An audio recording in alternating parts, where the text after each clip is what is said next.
Hello everyone, how are you doing? This is MD Tech here with another quick tutorial. In today's tutorial, I'm going to show you guys how to resolve if the Realtek HD Audio Manager is not working or displaying on your Windows 10 or Windows 11 computer.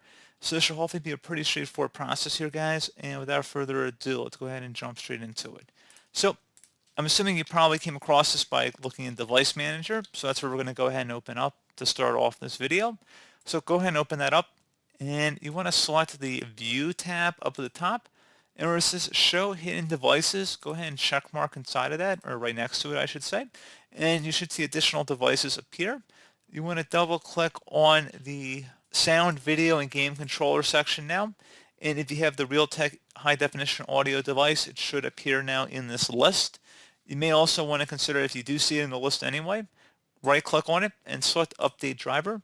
Select Browse My Computer for drivers, and then select Let me pick from a list of available drivers on my computer. And then you would follow along with the on-screen prompts here, and you install the applicable drivers for your device, so like sound, video, and game controllers, for example. And you would select Next, and then Next again. And then you would likely have to restart your computer and then see if that has resolved the problem, and hopefully the Realtek Audio Manager is showing up.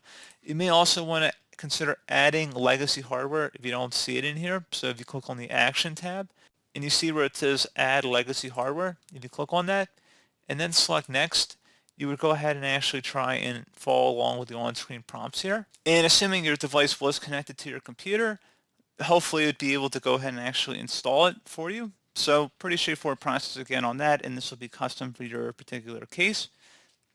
So pretty straightforward process here, guys.